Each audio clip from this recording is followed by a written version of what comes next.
Well, Gary, almost more of the same really at Torquay. Yeah. You got your goal. I really thought you were going to go on and Yeah, and get something. I think we would have said on the day if we'd have stayed in the game for obviously longer than we did. You know, their second goal came too quickly. But yeah, as you say, I think that's where we are at the minute. You know, the second goal, as the first was fragile from us, and that sums us up at the minute. That fragility comes through lack of confidence, which comes through not getting the right results, obviously. Yeah, lack of confidence. You can see that in the lads. You know, even the experienced players. A little bit, obviously, the uncertainty. You know, with what's going on at the club and stuff. And yeah, it's that's where we are at the minute, and we've got to do our best to try and change that in the short term. I'm glad you mentioned that uncertainty because 99% of managers I speak to when this kind of thing is going on in the background say, oh no, it's not affecting the players, we just focus on the football. But realistically, it's got to affect players. Well, I think the answer to that is if you look at some of the senior players who I've just mentioned, the likes of Jared Hodgkiss, Josh Gowling, Kevin Nicholson, you know, you can see they're lacking in confidence. So obviously, if the likes of them are, then it goes without saying that's the case. I mean, the club has been assured that the wages will be underwritten for the rest of the season, so that must be a boost. Yeah, I mean, obviously that's what the lads are looking at, and they're wondering whether they're going to be here next season or where their future is. And I think there's that many things that have gone on this season in a short space of time, and things change quickly. So I think we're just trying to focus on Braintree, and like I say, in the short term, we need some results before the end of the season.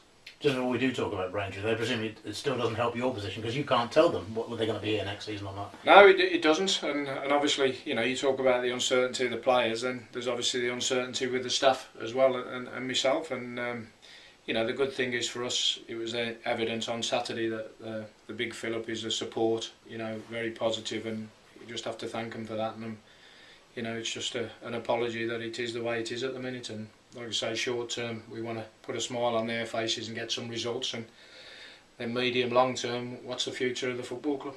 The support was good on Saturday. Most of the fans you speak to, yeah. Are they realistic enough to accept that you're in a no-win situation, but you're in a very difficult position? Yeah, I think they know that, but whether you're in a no-win situation or not, we want to win games. We want to get results because we're used to that. We're used to doing a lot better, and it's been hard for myself, and I'm sure doubly hard for them, but it is overwhelming, if that's not too big a word, to see that support, and they're right behind you. Let's turn to Braintree then, and you're almost in a little footballing triangle here, because of course Braintree went to Torquay and thumped them on the road around last week, and then you played Torquay, and now you play Braintree. Yeah, I mean, Braintree, Trev, as you know, are always, whether you're in a good run of form, a bad run of form, start of the season, end of the season, Braintree are always a tough nut to crack, so we know Saturday that it'll be no different, and we've got to make sure, like I say, we do all we can with whatever the circumstances, whatever players are out there, we do all we can to try and get a result.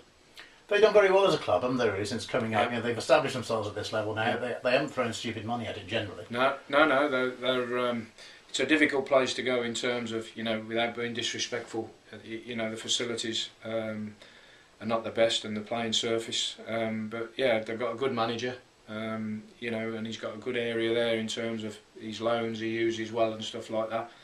And they've had some experienced players now who've played a lot of time in the conference since they was promoted. And I remember, I think this time last season they went up to Luton, and Luton had to win to, I think, sort of clinch promotion, and they upset the apple cart, and I think that sums Braintree up. They're that type of a side. How do you lift players now? Because obviously you're not used to being in this kind of a run. Certainly not since I've been at Kidderminster now, and I think the main thing is sometimes we need lifting, as a management, and that's important. But I think you just got to go in and just tell the lads and try and keep the confidence high. And I think in football things can soon change. Again, we spoke about sort of 10 games when we never won at the start of that season, and then went on a fantastic run. So it is a fine line sometimes in football, but at the minute we're on the wrong side of that, and we've got, like I say, we've just got to do all we can, and make sure the lads are confident, and they want to go out there and get a result. And to be fair, if you look at them after the last 5 or 6 games, they're absolutely gutted, but there's nothing you can do. You've got to go out there and do your talking on the pitch. I suppose if we're being absolutely brutal about it as well, some of them, you know, obviously we know about the financial situation here, but they're trying to put themselves in the shop window for next season, whether it's here or somewhere else. Well, I think that's the other thing, you know, with footballers. Let's be honest, you know, that this is their living and it's paying their bills, and they might be putting themselves in the shop window, but they might have already been tapped up to go and play somewhere else next year. So again, it's difficult, you know, and you've got to be professional. And I think most of the lads in there, you know, they're honest, and they just want to turn it round and get a result, and obviously that's what we're trying to do. It's easy to say, but you also need to start a game or get a good early goal, really, get everybody on the front foot then.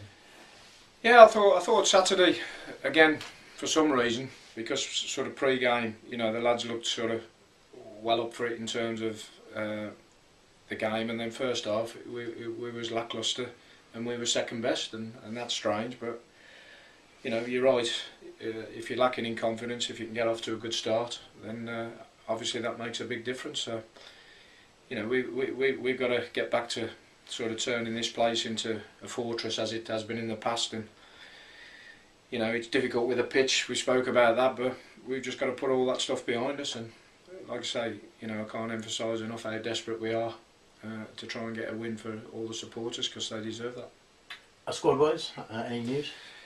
Yeah, we got a few injuries. Obviously Josh Gowling suspended after 10 bookings, so he's not available. Craig Reed, Jamie Spencer's been out of training this week with an illness, and we've had one or two bumps.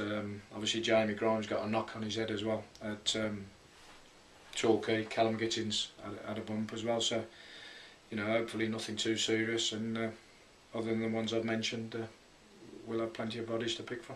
How is Jamie Grimes? Because listening to the commentary at the time, it sounded like a nasty one, really. Yeah, he suffered a bit on the day, and I think round about the second goal, he put his hands up and said he was a little bit groggy at the time and should have done better. But yeah, he was off for a couple of days this week, but he's come through training today, so hopefully he'll have no repercussions.